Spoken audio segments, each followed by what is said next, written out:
I got stranded twice in the most weird way possible.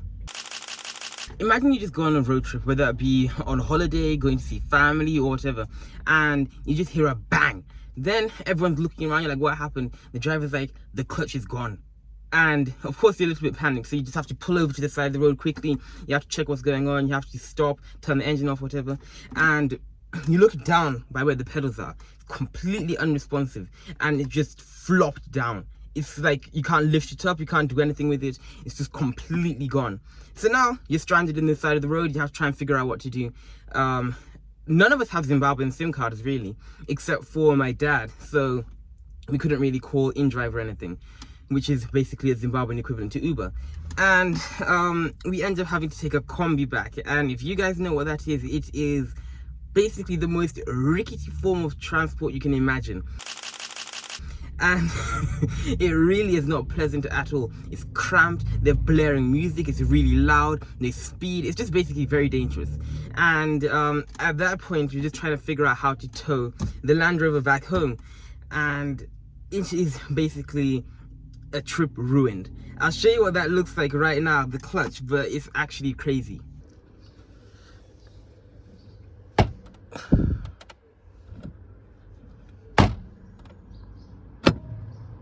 So you can see how completely dead that clutch is, and imagine that just happening suddenly on your trip. That's not the only thing that happened, by the way. So I was going on another road trip with my family, and we hear some kind of rattling sound, like a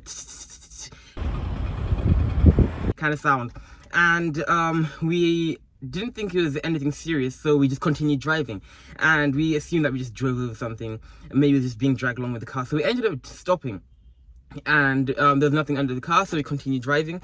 We hear the sound, it's getting louder and louder. So at that point we completely stop, we have a look underneath the car, and we see that the prop shaft is completely gone. The prop shaft is just dangling down, and it's not secured firmly in place at all, so it's just free to move around wherever, and it's just making a crazy rattling sound.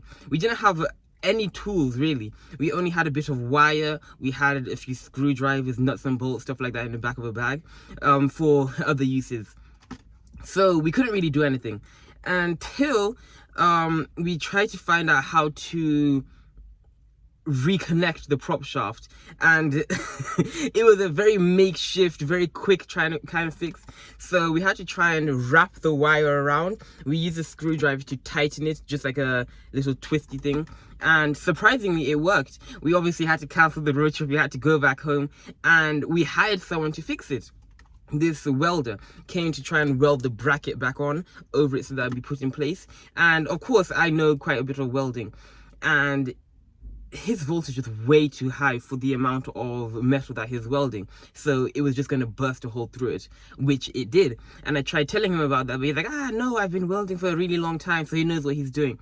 And my dad tried giving him the benefit of the doubt, and of course the metal has a small hole blown into it, so he ends up lowering the voltage, and he fills that hole, and then he tries welding from underneath the car.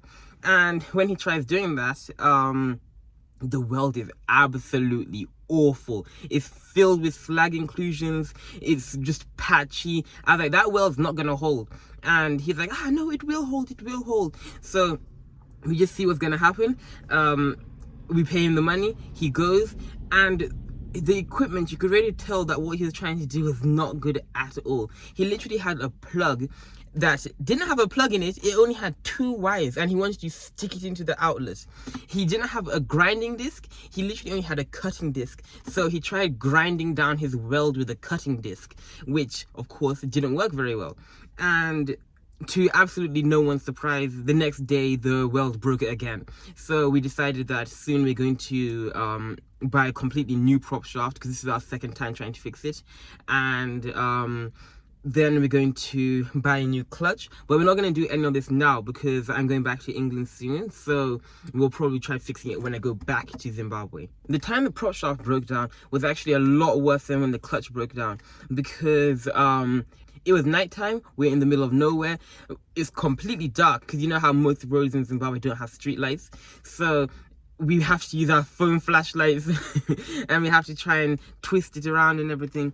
And Luckily though, we all got it sorted out, but then it broke again on the way back. Luckily though, we were very close to my grandma's house, so we were able to drive there. They had a few more tools there, so we were able to give it a bit of a temporary fix. We were able to get home, and then we haven't driven the car since because of course, as I already said, we're going back to England, so there's no point in really trying to fix it right now. We'll fix it as soon as we come back here, and I'll make it a completely interesting vlog series. I'm not saying this because the Land Rover Discovery 3 is an unreliable car. This car is very old. It was second or third hand, I can't remember. It's got a lot of miles on it. We're really pushing it to its limits, so of course something's gonna go wrong, and those stuff hadn't been really checked very frequently, so it's not really a surprise that this really broke down twice. But what's really surprising is the clutch though. How is that even supposed to happen? And another thing I forgot to mention, the brakes. The brakes are not completely dead, but they are dying. They are losing their grip from between the tire, so they're not as powerful as they are at all. It takes a lot longer to just brake, so that's another reason why we decided to start driving this car, because it's just way too dangerous. There's so many faults with it right now, so we're just gonna fix it completely from the ground up. Just make it, it's not really a project car because it's not that much to fix, but it's just gonna be a very nice experience to try and fix this car. I already know a little bit about how to fix them, but it's just about the tools and the equipment and everything. Don't have that here. Maybe when we go back to England, or maybe if we ship this car back to England, then we'll be able to sort that out. In short, make sure everything is functioning fully in an old second-hand car before you try going on a super long road trip with it. Twice.